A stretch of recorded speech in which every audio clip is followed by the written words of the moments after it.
it's me, Jay, your GM. I use he, him. Hello, it's me, Air. I also use he, him. It's Matt, and I also use he, him. It's a boycast! Oh no! But we're still going to delve into the dungeon of your bad decisions and retrieve the treasure of wisdom. Hello, everybody. Welcome back to another episode of Insight Check. How have you all been this week? I've been pretty good. Holding up well? Yeah. I thought you were giving space to the audience. Oh, to insert. No, what? You want me to just a little back and forth? We're gonna a do totally we're gonna silent do this bit. podcast for 10 seconds as we pretend to be good listeners to the audience? What the fuck, That's right. Matthew? You've got to make space. That's sad. Oh, charming. Oh, I would have done it that way too. ASMR is a funny word. Uh-huh. No. All right, I think we did this bit. Okay. Well, you certainly killed it. I hope that you all can have lovely conversations with that stilted dialogue we just delivered, and maybe it'll feel like you've talked to a person, and that'll be great. Meanwhile, we're over here hanging out in the fun world of Dungeons and Dragons, but my friend Ayer has got a grudge to settle. I was hoping to drive this blade into the back of my hated foe, my favored foe. Yeah, for sure. Last week when we were talking about the latter half of Tasha's, but unfortunately, crippling depression got in the way. And not only that, but like we were pretty pressed for time on that episode anyway. So, you know, if you'd been there, it really would have probably gone for 2 hours. Yeah, it was a yarn. It was a spiel. It went, and that's okay. I do appreciate Matthew taking up the torch of Ranger hatred. Spoilers for the rest of the episode. I don't. You did it on my behalf, and I appreciate it. I know you don't feel it. Before this ball gets rolling, I actually have a dungeon crawl. Oh. That's right. You remember those dungeon crawls? We occasionally do them to talk about nonsense for the first bit of the show. Mm-hmm. Yeah. I found the game. It's called You Are the Dungeon. And it's literally just like it's pitched as a one-player game to basically create and flesh out a dungeon. It's from Tracy Barnett, who, if you've ever played War of Metal and Bone or School Days, which I think I've talked about School Days before, where like it's the one, oh god, we got to do that this year, where I will like I tend to run it annually for Christmas of like a Rankin and Bass themed high school adventure. But anyway, You Are the Dungeon uses a tarot card and a D10. And the general premise is, you start with like a very simple structure, and then you come up with like, why did you become like this evil entity or building or whatever? And it basically works you through phases of like, okay, draw some random cards, and then you can, from the tarot deck, and then those tarot decks respond to a neat chart. They give you like the dispositions of the adventurers who eventually wander in to your horrible place, and help you like flesh out the story of that place. And then like once you get out their dispositions, and like there's also like a series of like event draw things that happen to them, and then you roll the D10 again, and basically figure out what percentage of them actually make it out of your horrible self. But like you essentially work it in phases, where so like you have the beginning, and there's like a short like questionnaire to like get your head in the mind of like, oh, what took, what evil, fomented within you, deep within you, or like what's the first thing where you became like aware. And then you work basically through these phases of like foray, where the adventurers come in, and then fallow, where like other stuff comes in, like when nobody's like actively adventuring within you. And you can basically run through that until you have, essentially, like you could eventually like work it out until you have like a mega dungeon. I just thought it was neat, especially because like a few weeks ago, I was thinking about literally this for like when the Dragon UA came out. I was like, what if Dungeon UA? And then I was trying to think of like, what if, a warlock had a pact with a dungeon? What would the dungeon kind of be like? And so this was something that was just really interesting to me. It is a cool idea for a patron to be just a place of great evil. I like that it automatically sets up like a history beyond the initial steps of like, this was a crypt for a great whatever, to the actual like, this sucker's been plumbed. They didn't come out, but people definitely went in. And so there's like, that, you know, when you find that magic sword, it belonged to someone. And like this neat thing is like, okay, so like the first question for like the beginning section is like, what was your original form? Like, were you a warehouse or a castle or a temple or a fucking barn or something? And I like the idea that like something happened. Yeah, something happened in the place that you are, that caused it to just get like more and more evil and just expand out, or you know, whatever. But I don't know. I thought it was neat. I like it. Yeah. All right. We're doing a roll call, people, on everyone's favorite class. We haven't done this sucker in a while. We haven't done a deep dive on a class. And because I got my chance to missed my chance to rip the Ranger a new class hole, I'm here, and we're talking about the Ranger, the worst class in Dungeons and Dragons. Now, to hear some people talk, Jay, the monk is actually the worst class, but we're not splitting those. Not today. I think we've done the monk before. I think maybe someone. So the Ranger is originally introduced in the Strategic Review, which is the precursor to Dragon Magazine. Specifically, it was released in Volume 1, Issue Number 2. So basically the second issue of the Strategic Review ever. So this is actually one of the earliest classes or subclasses, although this is originally a variant of Fighter, which I think is reasonable given what comes out of it. So this is actually one of the earliest classes that ever came into the game Dungeons and Dragons as a add-on. And it came from the Strategic Review, which was written mostly in-house at TSR, which is interesting because the Ranger doesn't really go on beyond that. There isn't an official release for original Dungeons and Dragons. Eventually, in Advanced Dungeons and Dragons, you get an option for the Ranger as one of the standard classes in First Edition. However, it doesn't go on to Basic. It doesn't go on to Advanced, at least not until supplemental material comes out later on. And then Third Edition, it finally comes back as one of the core classes. It is more central to the Third Edition. And then in Fourth Edition, it is official Player's Handbook 1 centralized content, like it is a core class.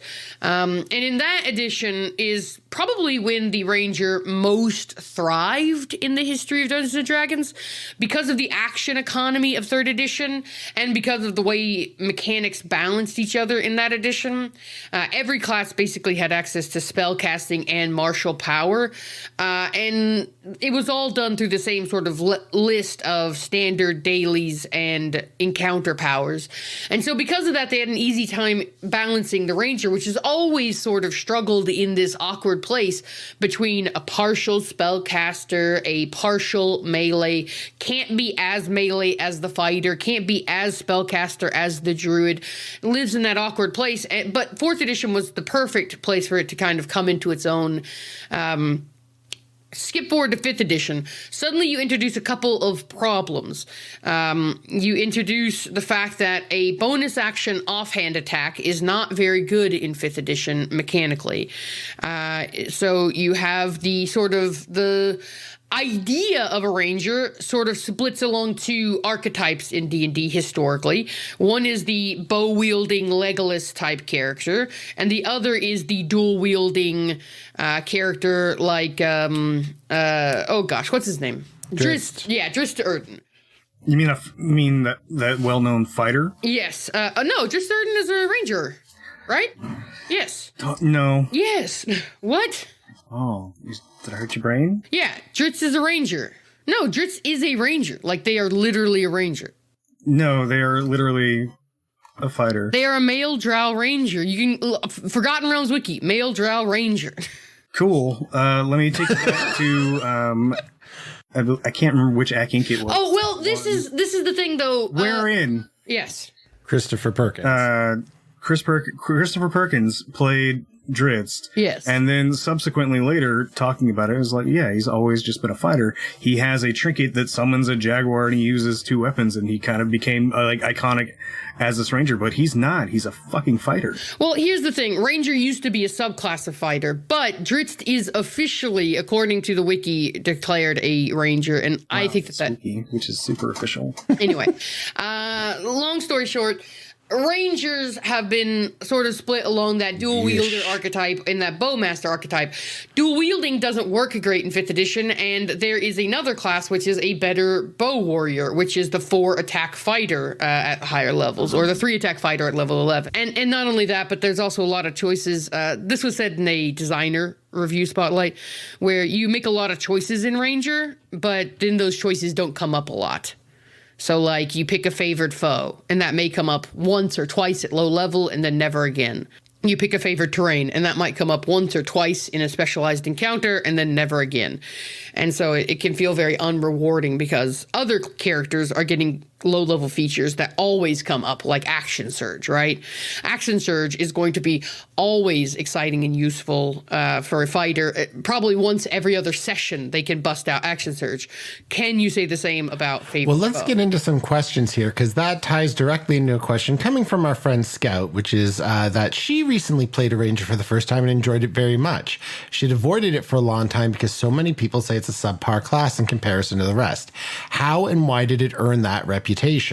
And I think you've kind of hit the nail on the head. Its starting features, at least the original PHB ones, were definitely supposed to be aimed at a specific type of play that I think has fallen out of favor, which is the hex crawling, moving across the map, survival, random encounters where you're rolling on a table for how many, owlbears are trying to eat you or whatnot.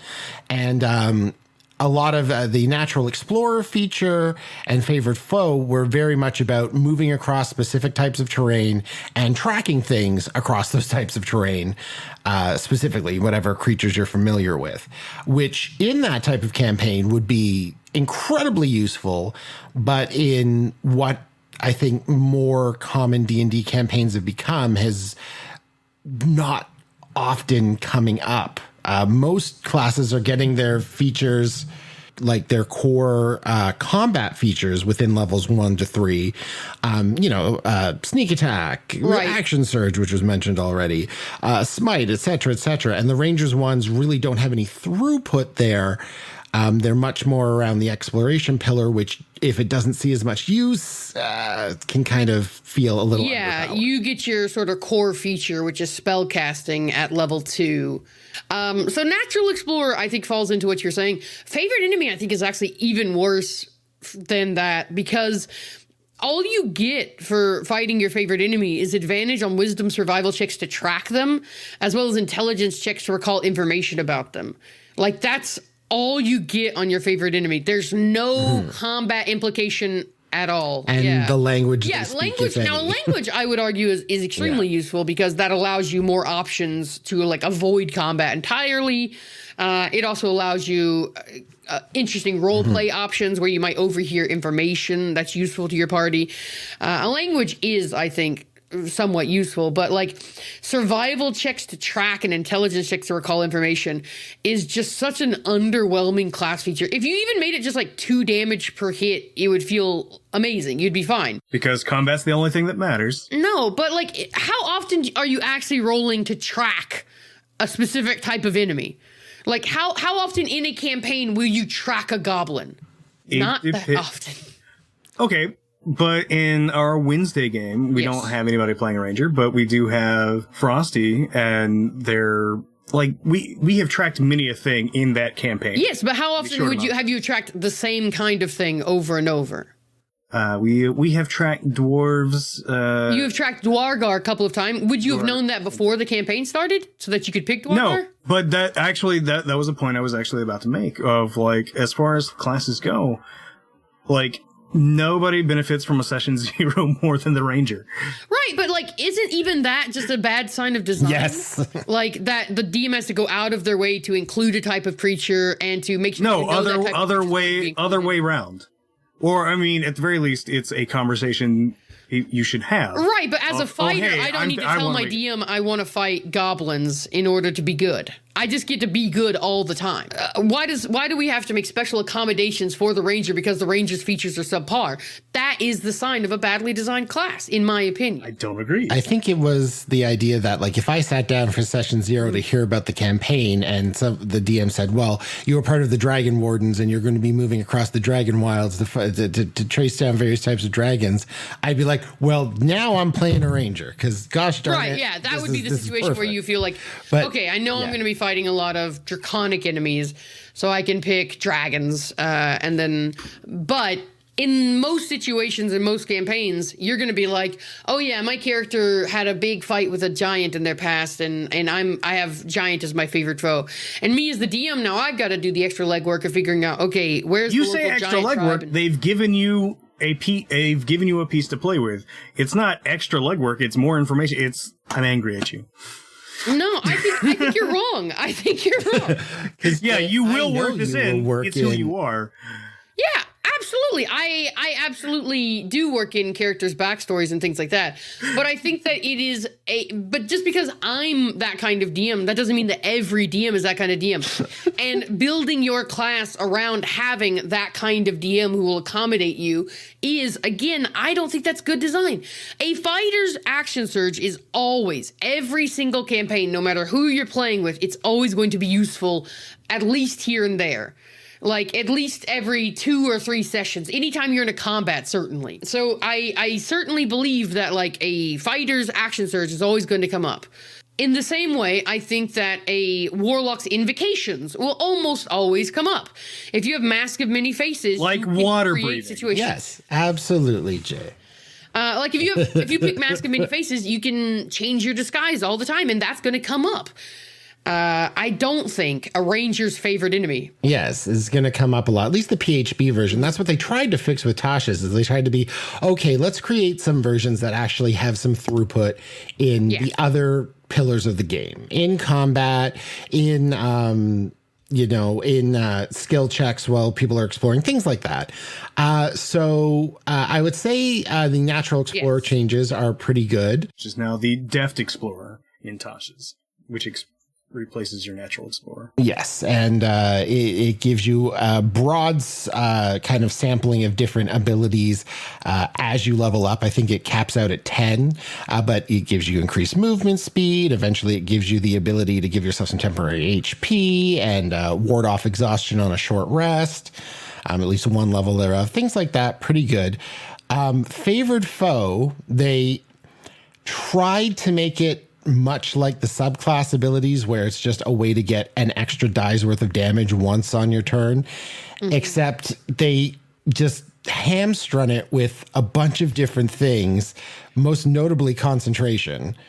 Well, I mean, Hunter's Mark already has concentration, yeah. Exactly, and it does more damage across multiple attacks. Yes. Right, because it's a spell that you cast using your first level spell slot. This is a class feature you get 6 times per day for free. But second wind, Jay. Yeah, second wind, you can use it like once per short rest. Wow, that's way more than a D4. What? Second wind is a D10 of HP. Yeah. Yeah, it's This is a D4 across multiple rounds. Second wind is 1 D10 1 round. What are you talking about? Oh, no, I meant to say actions. Okay, actions. Either way, yes. I'm just going to start yelling out random fighter abilities because classes should be completely homogenized and equal. Oh, my God, Matthew. On all levels. But I will say that just eventually, once you hit second level, Jay hit it on the head, you get access to Hunter's Mark and it does more damage. And eventually at 5th level, when you have 2 attacks, or if you have crossbow expert, you can use a crossbow shot, or you're doing 2-weapon fighting, it gives you a D6 across every attack you do. It's just straight up better, and you get it at second level. But at that 6th level, this does go up to a D6. And again, this doesn't consume a spell slot, which frees up your spell casting for other interesting spells that you might want to be casting instead. I use my spell slots on Hunter's Mark. Yeah, well, that actually gets me. Those spells are also concentration. So yes, that actually gets me to my next point, because I was actually looking at this. We had another question that came in from our friend, where is he now? The Action Economist, who said, what are some of the better spell options that a ranger should have in their arsenal? Are there any ranger-specific spells, like Ensnaring Strike or Conjure Barrage, that you think need improvement, and how would you improve them? So I went looking through the ranger spell list today just to talk about kind of why they're an underwhelming class. And really, their best spells aren't ones that are really specific to the class. Their best spells are they're usually borrowing from like the druid. Like, I actually have up a list of just rangers. But I think that's true for every spellcaster, where there's a lot of shared Yes, space. they in are spell better. Absolutely. Yes, the ones they get. Yes, other classes also get their best spells from the druid. Yes. But like, I'm looking at some of the ranger specific spells like Conjure Barrage, Cordon of Arrows, Ensnaring Strike. Like Hunter's Mark, sure, good little damage buff.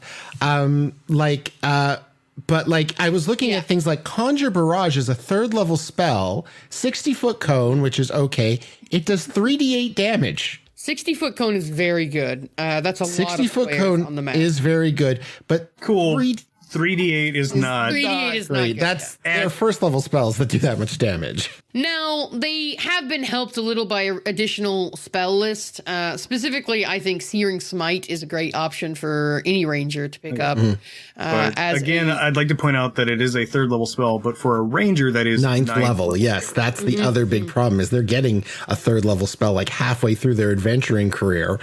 It's rough. Like Lightning Arrow is also a 3rd level spell, and it does 46 to its initial target and 48 to initial target, 2d8 to anything 10 feet around it. So it's conjure volley, but it hates one person specifically. Now, this all being said, I do think that with the revisions, with the UA, well, now they're official, with the optional class features, I do think the Ranger has taken a huge step up. I don't think it was the worst class to begin with.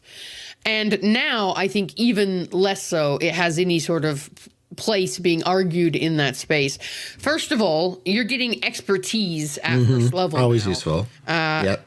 Yeah, which is huge. I mean, and not only that, but it's expertise and skills that rangers or that rogues don't really get access to. So you're getting interesting action surge. I don't care. To me, expertise is as useful. Additional- More useful Yeah, than but I expertise. mean, how long are you always going to be trying to animal tame? I don't not know. about animal I'm taming, probably it's going to about your full action skill list. surge a whole lot more than I'm going to handle animals. Well, you can use athletics, probably you can use garbage. insight, investigation, nature, perception, stealth, and survival. I mean, But animal But Matt, with Action Surge, you could try to handle 2 animals in the same 6-second yeah, span. I could just fail once and then succeed. are we actually having a conversation about Ranger, or are we trolling? Because if we're not going to have a We real can conversation, do we both. can end the show.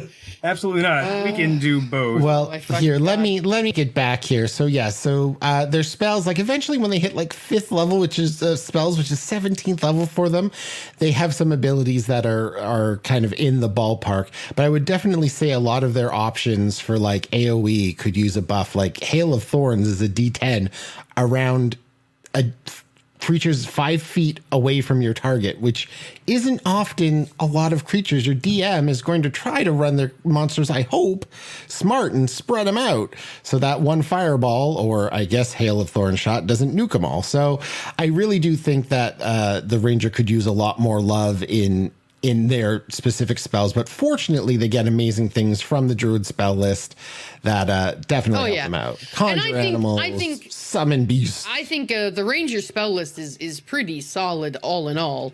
Detect magic, cure wounds. Absorb elements. I think a lot of the things in the Ranger spell list are, one, like I said, cribbing from druids, but like the other part of it is it goes into like thematically like narrating your spells, so they're not technically spells. Like what's the rope? What's the goofy rope one? Scout? I think it's just snare. Where snare. it's like it's not even like, yes, it reads like a spell, but like for flavor, you could just say, "Oh yeah, I'm setting up this cool rope trick." Yeah, Cordon of Arrows is kind of the same thing too, like a trap. Yeah, Cordon of Arrows. I wish you could set them all off at once. That would be great. But you get access to really cool stuff like Zephyr Strike, and then Absorb Elements, which is the spell that only gets better the higher level you go. Yeah, Absorb Elements is definitely maybe the MVP of. Yeah, our Thursday game.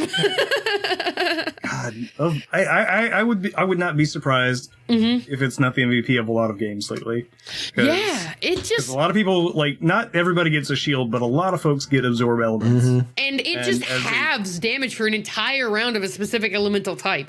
So if you're fighting a dragon, Oh wow, very. You have resistance to the triggering damage type until the start of your next turn. wow, that is really good. It is really good. So if you're fighting, let's say you're playing Icewind Dale, you take Absorb Elements, you can expect to get hit by ice a lot. You can absorb that damage and then just carry that through the rest of the round. So if you're in a particularly vulnerable situation, you can just be like, oh yeah, I'm going to pop Absorb Elements right now, and then for the rest of the round, I'll have that just in case I get hit again. And yeah, it's great. I mean, it's just the gift that keeps on giving at higher levels as more enemies come with more damage types. As it also gives you a boost to your damage based on the type you absorb, which rangers might actually make an attack and take advantage of. And it's not concentration, which is nice. Yeah. I was going to say this talk of spell lists definitely dances around a question we've gotten from our friend, the Drunk Phytologist, which is, why are almost all ranger builds I see just Druid Light, like Diet Coca-Cola, but worse? Let me tell you, speaking of fighting styles, you get at levels 2. Druidic Warrior. You can just get some Druid cantrips. It's true. Another great Tasha ad.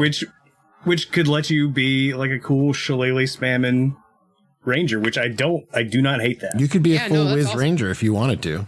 Yeah. I don't know that they are. They're very much more melee, I think, than a druid typically is. I think they are, but I think what we've kind of said is eventually your martial abilities kind of pale in comparison to the rad druid spells you get eventually, which is what kind of pulls you out in later game. I don't know that they do, though. I think here's my opinion, all right? A pure martial, like a fighter, right? You have a select number of choices. So you have, you can attack 3 times around, which most turns is going to be your best choice. And then some of your subclasses are going to give you interesting ways to use those attacks to give other advantages to your allies, like tripping people or using your runes or whatever, popping your Echo Knight. Meanwhile, with a ranger, you are still a competent martial. You get a D8 of extra damage through one of your subclass features, usually, or a D6 or a D4, depending on which subclass you're in. But you get a little extra damage you can pop. You get your bow, your longbow, which is a pretty good damage weapon. You have range, so you can be pulled back from enemies and have really good selection of the field to pick off your favorite target at each turn. You have great spells like Hunter's Mark to just add on damage, and then, with Sharpshooter, you can continue to add on that damage. And on top of being a very competent martial at medium to higher level, you're also a partial caster, a half caster, getting really interesting choices to make with spells that can completely change the battlefield or that can completely change a social situation in ways that a fighter just could never hope to. Access to spellcasting is huge. It completely changes the way a character plays, and I think it gets undervalued sometimes. Even half casting gives you huge pool of resources and assets to use in social situations. Beast Bond, where you can just take over a dog and go run around. The mix of martial and spellcasting makes you neither a fighter nor a druid, but something that is the fun synthesis of both. Yes, you are in the combination Pizza Hut. Yes. I don't think they're a watered down druid. I think they're a druid that specializes out of druid things. Into shooty things. Well, let's talk about. Yes. Let's dig a little bit deeper. We have a triumvirate of questions here. First from Scout, what is the best ranger subclass and why? Then from Supernaut, why is Horizon Walker the best? Then from Raven, what is the best ranger class and why is it Swarmkeeper? So clearly, clearly, there's a lot of strong opinions about what ranger. What are their bloody subclasses called? Is it archetypes? Ranger archetypes, maybe. Yeah. Hey, remember that real brief window when they were called conclaves? Oh yeah, that actually is good. Which one do you like? What do you like? I mean, for damage, it's got to be Hunter, right? I want to like Hunter so much because it's so Legolas-y. Like, even, and it's not because like Colossus Slayer is just, a good standard way to get damage. Like, it's got so many cool, like Horde Breaker, where like if you shoot or attack someone, you can attack someone else beside them. It's got that whole vibe of like, I draw 2 arrows across the bow and snipe 2 people at once kind of thing. Or Volley, where like they just shoot up in the air a whole, panoply of arrows and they come falling down in like, 10-foot radius circle or whatever. The problem is they're so circumstantial. Mm-hmm. Hunter has my favorite defensive thing in it. Multi-attack defense, where you get hit. If you get hit again, you get a +4 to your AC. Yeah.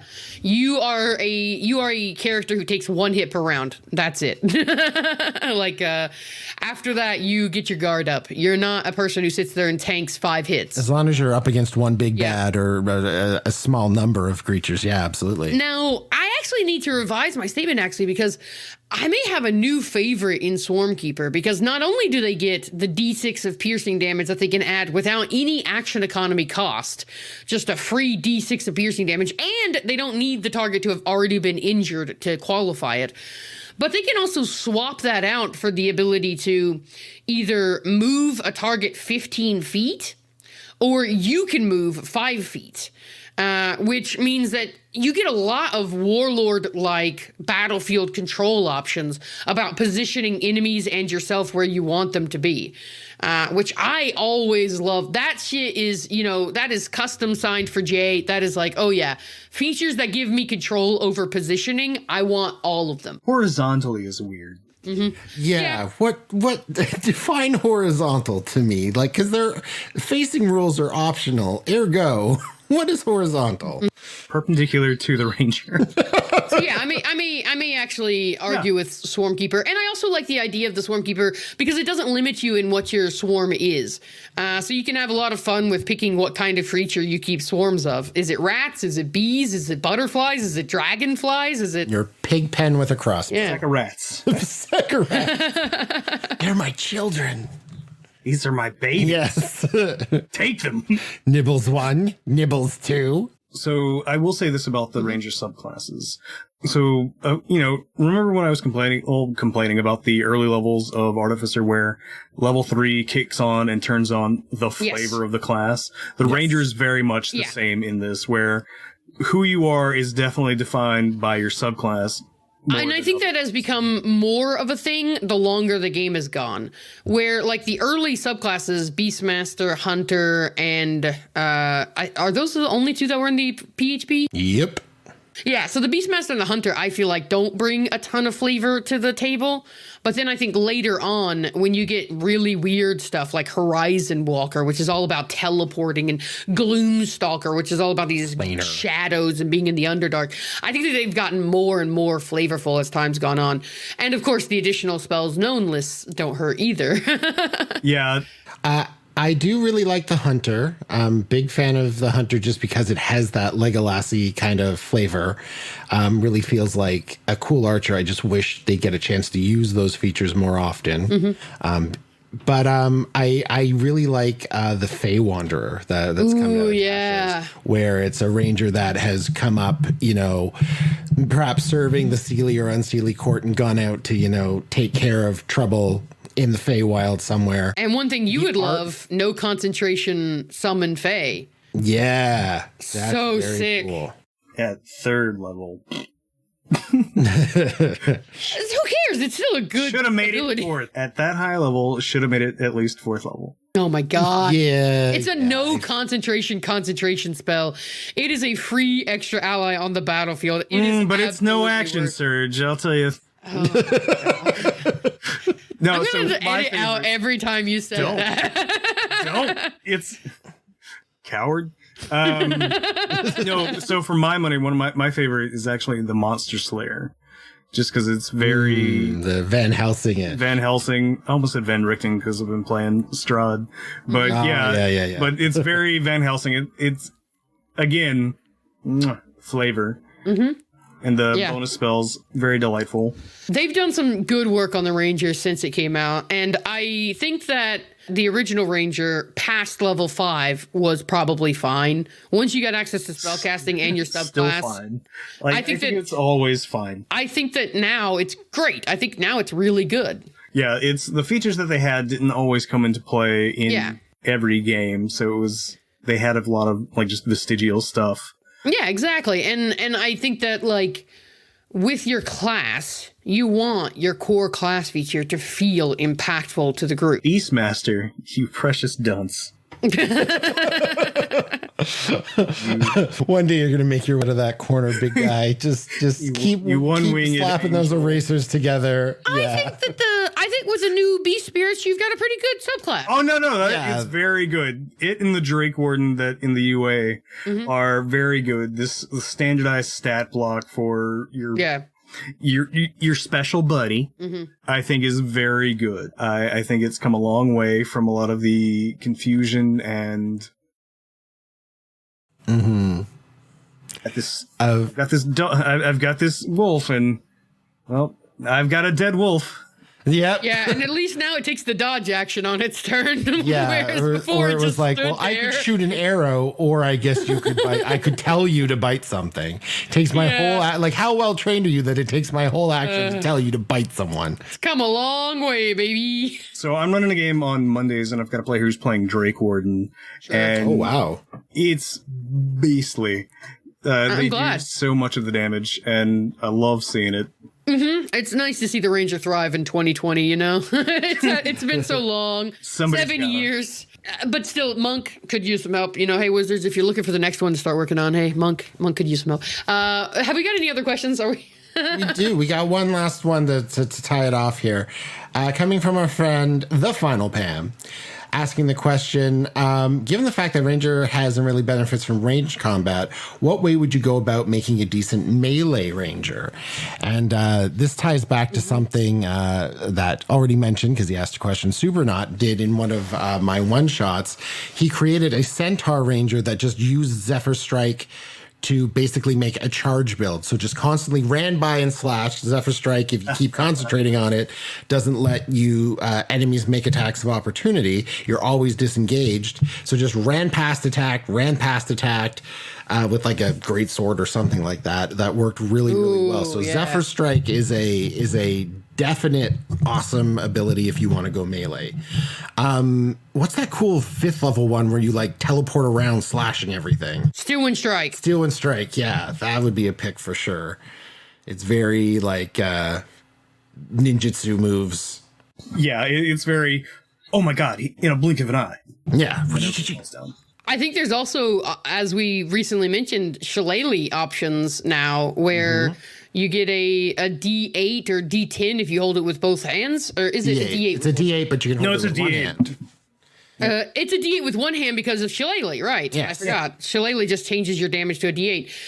So it's a D8 weapon plus wisdom modifier for melee, which is as good or better than, you know, a rapier or anything like that.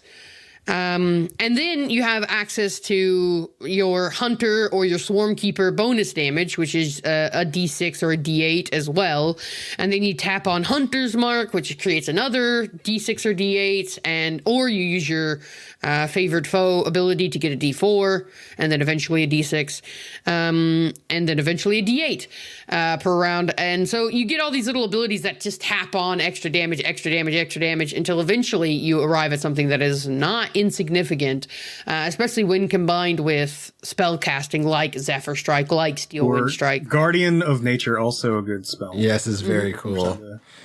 Extra D6 of force damage. You get all furry. You get advantage on strength checks and saves, I think, or something like that. It's a whole bunch of fun benefits. Again, druid spell, but yeah. So I think that you can absolutely make a pretty decent melee build. Obviously, the easy mode to get a Melee great ranger. range build is sharpshooter. Just full strength. yes. Full strength, get heavy armor. I don't know about that, but Hey, listeners, did you just hear Jay cringe? Because I heard it. ooh, yeah, my guts compressed into a black hole. It's obviously easier to make a really good ranger at range because you can use sharpshooter, which is just free 10 damage, which is great. And you get the archery fighter like style, Great which... Weaponmeister. You okay over there, Matt? Yeah, full strength, dual wield. No, God. No. Full strength dual wielding. You can't even use a Dex great... is your dump stat. You can't even use heavy weapons if you dual wield. Sure you can. He's a good feet. There's your extra AC. Yeah. You can't use D8 heavy weapons, though. You can't use Great Weapon Master or, like, Why would you? You don't get that fighting style. Don't need it. Oh, boy. This is a bad, Welcome to the next thing you're character making. Matt is going to drive into Jay's campaign. No, Matt's already done this. Matt's already done a strength build.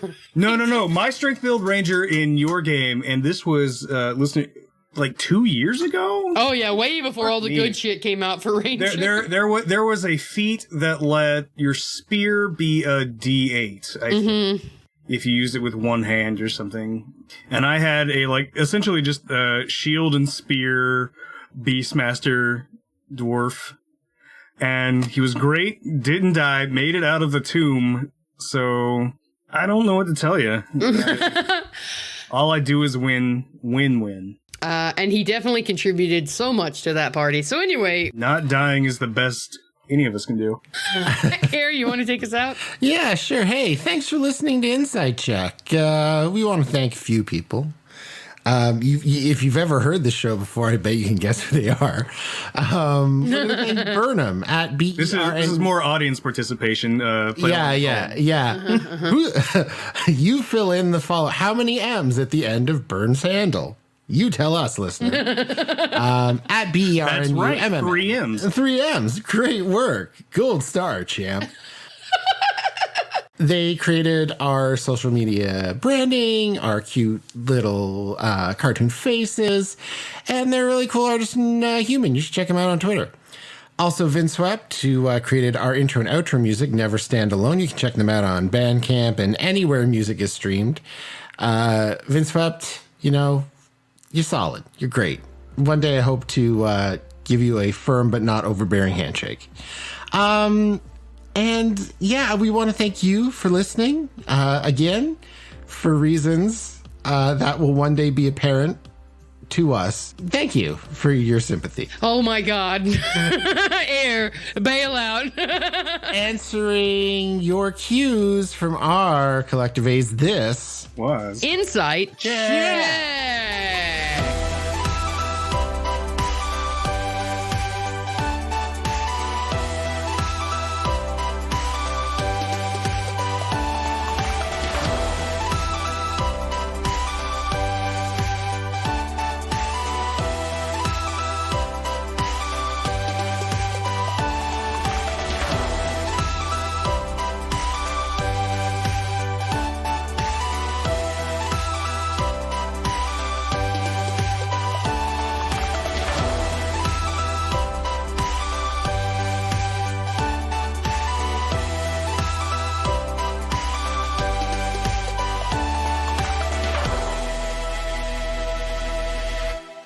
like we said, cribbing from druids.